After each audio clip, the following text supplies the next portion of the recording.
everyone and welcome to another session of the fundamental unit of life, cell. So guys, we have already discussed about cell, its basic structure, its functions, and the most important, the plasma membrane, its historical background, its nucleus, everything in the last video we have discussed. And in this session, today I will be discussing about the cell organelles which are present in the cell and that plays a very important role. Yes, so today's session is completely on cell organelles. Yes, so let's get started. So let me first tell you what are cell organelles. What are cell organelles? What is the use of cell organelles? Yes, for the life, for our life to function properly, we undergo a number of metabolic processes. Our body undergo a number of metabolic processes. Yes, can you tell me the name of some metabolic processes?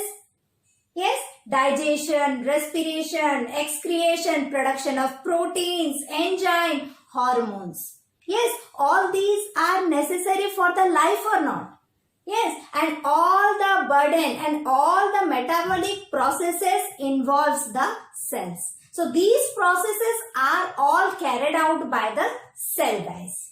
Yes, so it's become very difficult for the cell to perform all the functions. Yes, so it gives some of the charge to the cell organelles. Yes, it divides the work to different cell organelles.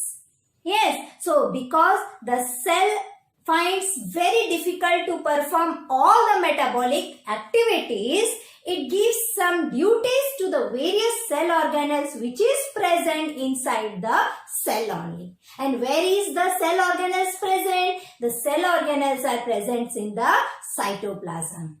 Understood, guys? Since the cell finds very difficult to perform all the metabolic activities like digestion, respiration, production of hormones, enzymes, everything, yes, it gives duties. It distributes the duties among different cell organelles and hence we require the cell organelles to perform the function of the cell.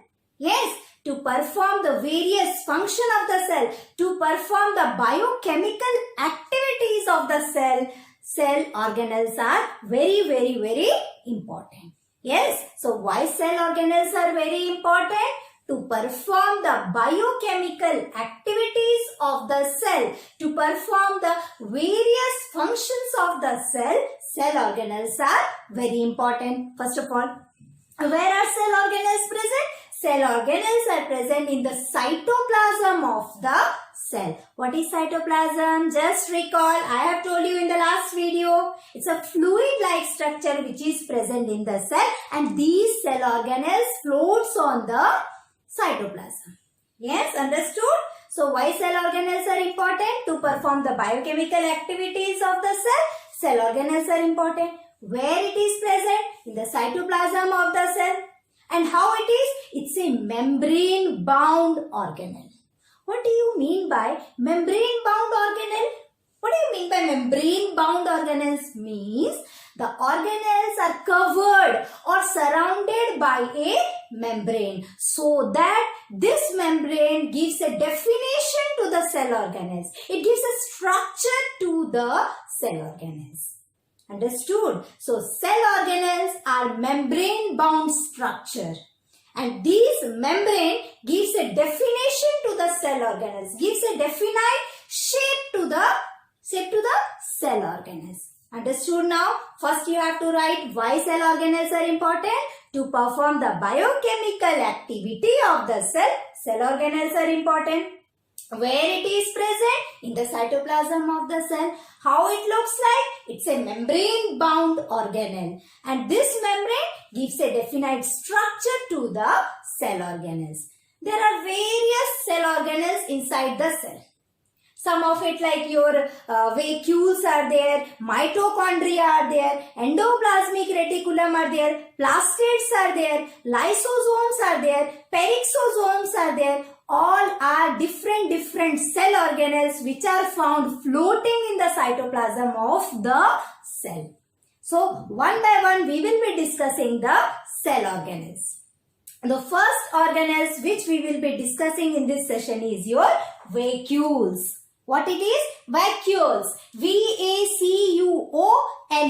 So what is the cell organelles? First cell organelles, guys? Vacuoles. What are vacuoles? I have already told you in the differentiation between plant cells and animal cells.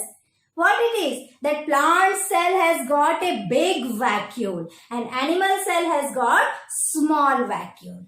So what is vacuole? An empty space. And why this vacuole is necessary?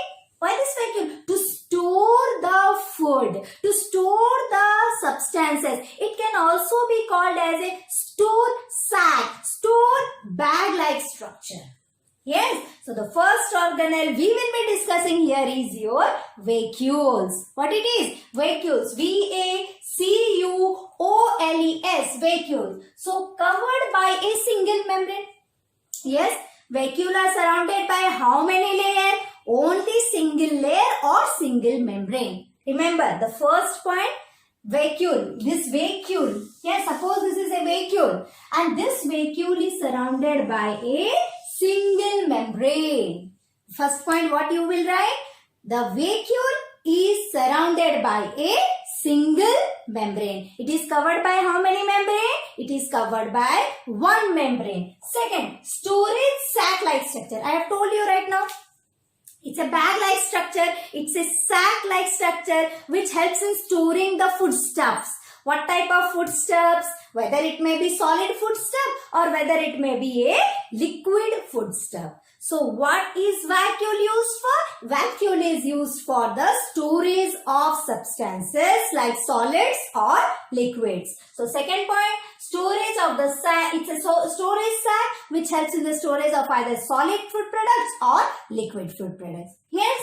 Then the third one means it's present both in plant cell and animal cell. Right now we discussed that plant cell has got a big vacuole and animal cell has got a small vacuole.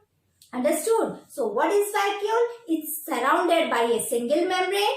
It helps in the storage. It is a storage sac which helps in storing the foodstuffs like solid and liquid. And finally, it is present both in plant cell and animal cell. Yes, let's compare again how the vacuoles are there in plant cells and animal cells. So first of all, the vacuoles in animal cells, right now we discussed, the vacuoles in animal cells are small in size. Understood? So when you guys are going to observe a typical animal cell under microscope, you will find that the vacuoles are very small in size as compared to your plant cell. Yes, so first point is the vacuoles are very small in size in case of your animal cell. Yes, and second thing is the vacuoles in animal cells are temporary. Whenever necessary, it is formed, and when it is not required, it simply disappears. Yes, the second important point in case of vacuoles in animal cell is that it is temporary. Temporary means when it is necessary, it will be formed, and when it is not necessary, it will simply disappear. Yes, so it's a temporary in case of your animal cell and it is small in case of your animal cells. And finally, I told you that it is used for storage. So in case of animal cell, what does it store? What is the use of that sac? What does it store inside it? It stores your starch. It stores your glycogen. It stores your proteins. Yes, so what does it store? It stores glucose, glycogen and proteins in case of your animal cell. Yes, so what does it store? Glucose, glycogen and proteins. Remember, in case of animal cell, small in size, temporary. Next, it stores your glucose, glycogen and your proteins. Now comes in case of your plant cell. First differentiation you all know, it's a large in size, and because of that large size vacuole, it pushes the nucleus towards the periphery of the plant cell. Generally the nucleus are present in the center in case of animal cell, but when it comes under your plant cell and if the vacuole is large in size, it will push the nucleus towards the periphery of the cell. So in case of, I told you, Vacuoles in plant cell, it's a very large and clearly visible. It's very large, distinct and clearly visible. Where? In case of your plant cell. Yes, in case of your plant cell, it is large, distinct and visible, and it's permanent. It's not going to disappear. It's not going to form once again and again and again and again. It's a permanent thing in case of your plant cell. Again, it stores. It says storage bag. What does it store? It stores the cell sap. What is cell sap, guys? When amino acids, sugars and organic acids. What is cell sap? And what do plant vacuole stores? It stores your amino acids, organic acids and sugars. And combining these three, it is called as your cell sap. What is cell sap? Amino acids, sugars and organic acid. These three combine to called as cell sap, which is stored in the vacuole of your plant cell. Yes, guys. It provides rigidity. It provides definite, because it's large in structure. It provides a definite shape to your vacuoles in plant cell. Next, central vacuoles of some plants occupy 50 to 90% of the cell volume. Yes, if it's larger in size, then definitely it's going to occupy the largest space in case of your plant cell. So this is what we studied about the cell organelles called vacuole in case of your plant cell and animal cell. Plant cell, what does? It's large in size. Animal cells, it's small in size. In animal cells, the vacuole is temporary. Here it's permanent. Yes, and in animal cells, it stores glucose, glycogen and proteins. And in case of plant cell, it stores cell sap. What is cell sap? That is amino acid, sugar and organic acids. Yes, understood the first cell organelle? Yes. So just see once and note down the points. We are clear about the vacuoles now. So let's move on to the next cell organelle, your endoplasmic reticulum. So let's discuss about the next cell organelle, which is called as ER or endoplasmic reticulum. So what is endoplasmic reticulum? So it's also a membrane bound cell organelle. Yes, means the endoplasmic reticulum is also bounded by a membrane, also surrounded by a layer, and hence it is called as membrane bound organelles.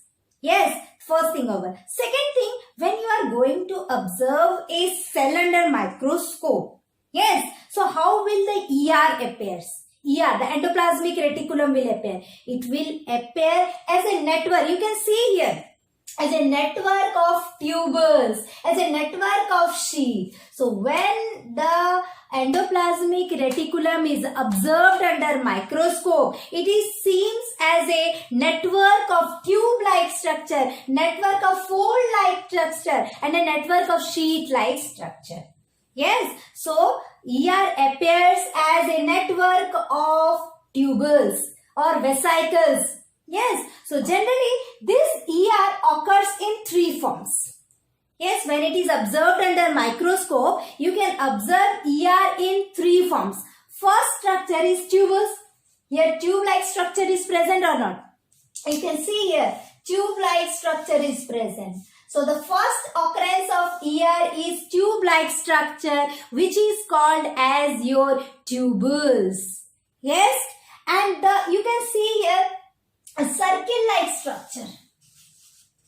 Yes, you can see here the oblong-shaped structure. Oblong means if it is circle in shape. If I am going to stretch it, it will become like this.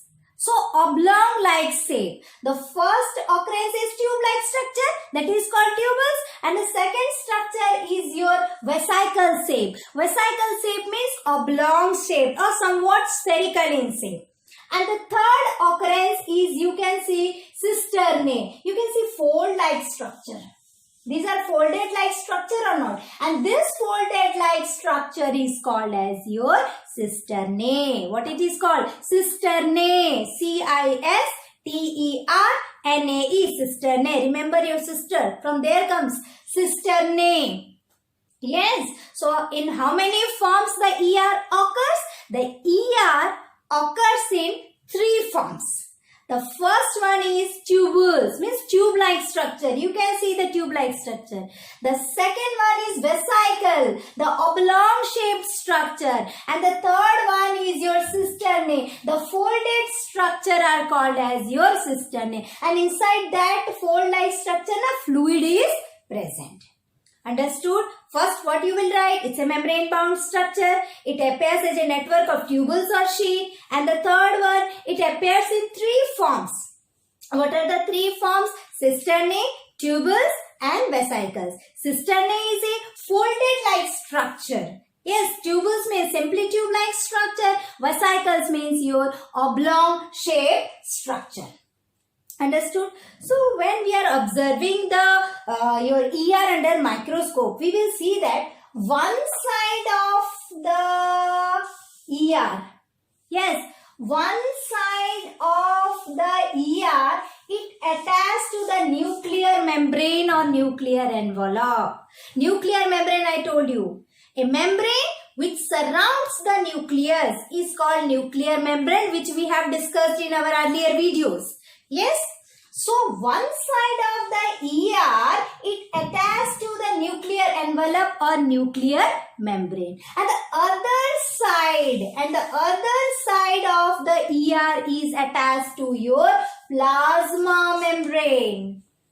Yes, guys. So remember, one end of the ER, the one side of the ER is attached to the nuclear envelope or nuclear membrane, and the other end of the ER is attached to the plasma membrane. What is plasma membrane? Remember, the outer covering of the cell. We have already discussed it. Yes, understood?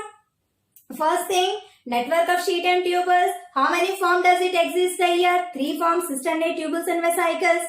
Then attachment. How it is attached? The one end of the your ER is attached to the nucleus, and the other end is attached to the plasma membrane. Yes, so that it acts as a channel. So ER acts as a channel for the transportation of the substances from nuclear membrane to plasma membrane to nuclear membrane. Hence, ER acts as a channel for the transport of materials between your nucleus and your plasma membrane. Understood? One side attached with the nucleus, other side attached with the plasma membrane. Yes. Now comes the types of endoplasmic reticulum. Yes. How many types of endoplasmic reticulum are there, guys? There are mainly two types of endoplasmic reticulum. How many types of endoplasmic reticulum? Two types of endoplasmic reticulum is present. Rough endoplasmic reticulum and smooth endoplasmic reticulum. How many types of endoplasmic reticulum is present? Your rough endoplasmic reticulum and smooth endoplasmic reticulum. You can ask me why it is called rough and why it is called as smooth. Simply, I will also tell you, rough endoplasmic reticulum is rough because over its surface ribosomes are present. Why it is rough? Ribosomes are present. Why it is smooth? Because ribosomes are absent. Yes, very simple. So, how many types of endoplasmic reticulums are there? Two types of endoplasmic reticulum is there. That is rough ER and smooth ER. Rough ER, why it is rough? Because of the presence of ribosomes. And why it is smooth ER? Because of the absence of ribosomes. If ribosome is present on rough ER, it helps in the synthesis of proteins. Important one. So, rough ER helps in protein synthesis because on its surface ribosomes are present. Understood? And whereas smooth ER doesn't produce proteins, rather it produces, what does it produce? It produces fats, lipids. Yes. So, let's again start with the types. How many types of ER are there? Two. Rough endoplasmic reticulum, smooth endoplasmic reticulum. Rough endoplasmic, why it is rough? Because ribosomes are present. If ribosomes are present, it helps in protein synthesis. Smooth endoplasmic reticulums, there is the absence of your proteins, ribosomes, and hence it will not synthesize your proteins. Rather, it synthesizes your, what does it synthesizes? Fats or lipids. Understood? So these are the types of RER or types of your endoplasmic reticulum. You can see over here. Yes, these are the ribosomes present here. Yes, and hence if the ribosomes are present, it is called as RER. Here you can see ribosomes are not present. Yes, and once the ribosomes are not present, then it is called as your smooth ER. Understood? Now let's come to the function. These are all we discussed about the structure of endoplasmic reticulum. Now let's discuss about the function of endoplasmic reticulum. Yes, functions. One or two functions we have already discussed. Rough ER produces your proteins and smooth ER produces your fat or lipids. And you know, these proteins and fats which are produced, they act as hormones and enzymes. Yes, they act as hormones and enzymes in our body. Yes, what you will write the first function? The rough endoplasmic reticulum helps in the protein synthesis. Second function is the smooth endoplasmic reticulum helps in the function of your fats and lipids. And third function, these fats, lipids and proteins acts as hormones or enzymes. Yes. Next, another important functions that also we discussed. Since one side of it is attached to the nucleus and other side is attached to your plasma membrane, it acts as a channel. I told you. Hence, it helps as ER acts as a channel between your nucleus and your plasma membrane. It helps in the transport of the materials. Yes. Then another important function our ER performs is membrane biogenesis. What is membrane biogenesis? Means what? Since it synthesizes the proteins and lipids and all, and these fats and lipids, some of it helps in the formation of the plasma membrane, and hence it is called as your membrane biogenesis.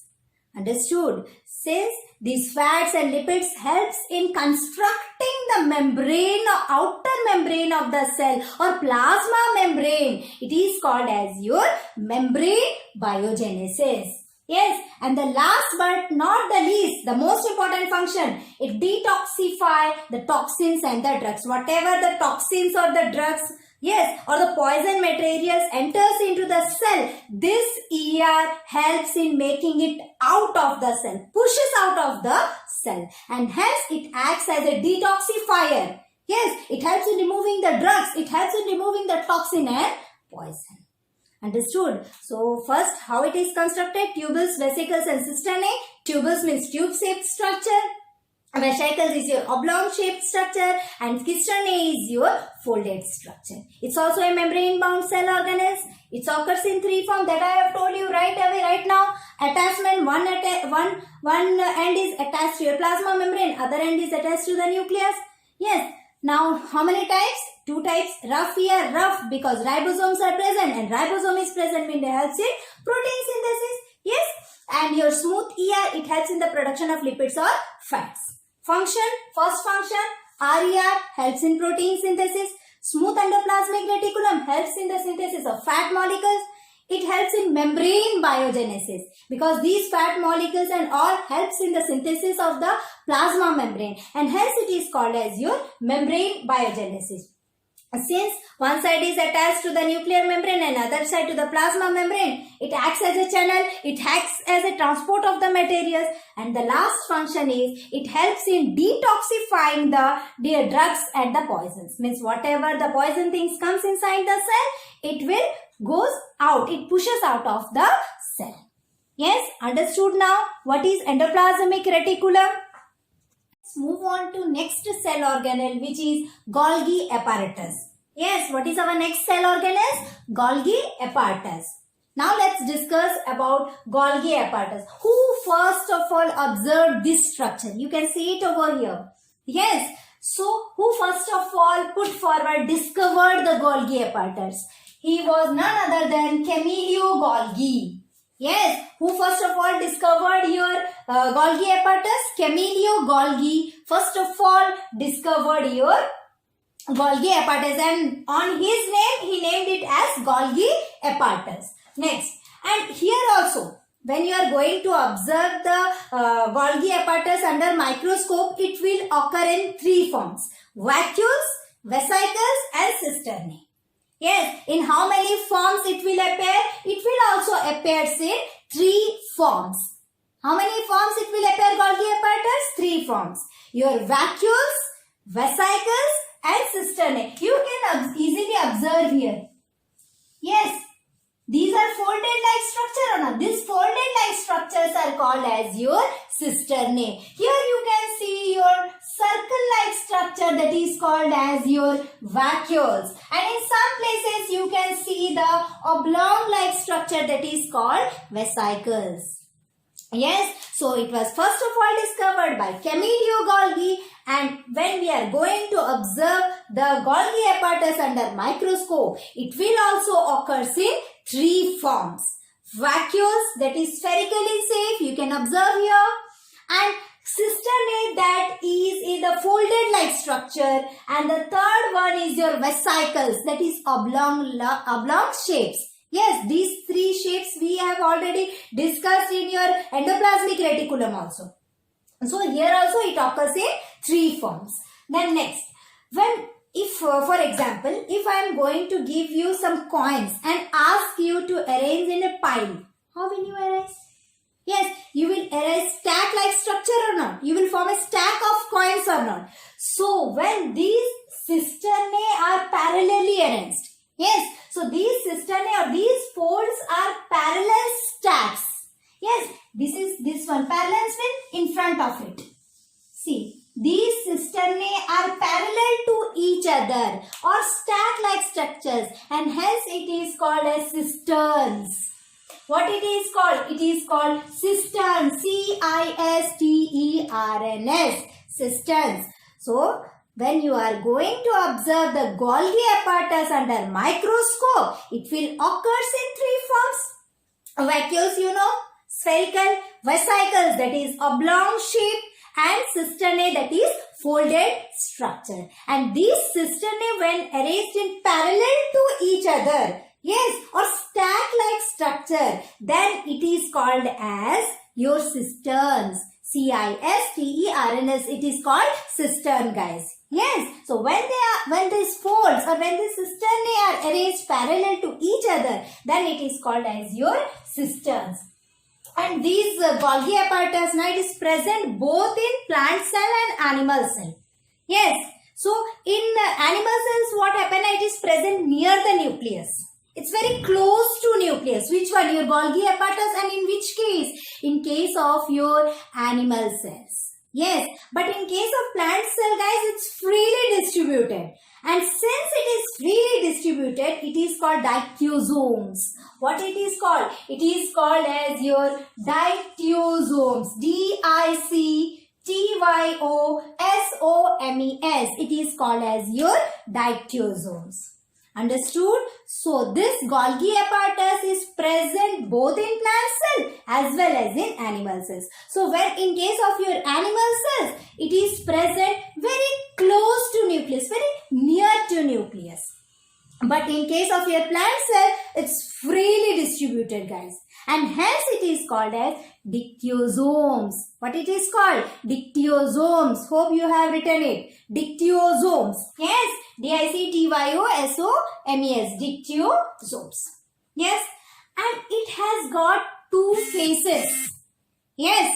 It has got two faces. Just like as your smartphone. Front camera, back camera, all these things are there. Na? So likewise, your Golgi apparatus has also got two faces. Cis face and trans face. Cis face and trans face. So how many faces Golgi apparatus are there? Cis face and trans face. Cis face is towards the nucleus. cis phase is towards the nucleus and trans phase is towards your plasma membrane. Understood? Yes. So it has got two phases, your cis phase and trans phase. Cis phase, it faces towards the nucleus, whereas your trans phase faces towards the plasma membrane. Understood now? So what is simple structure? First of all, you are discovered by Camillo Golgi.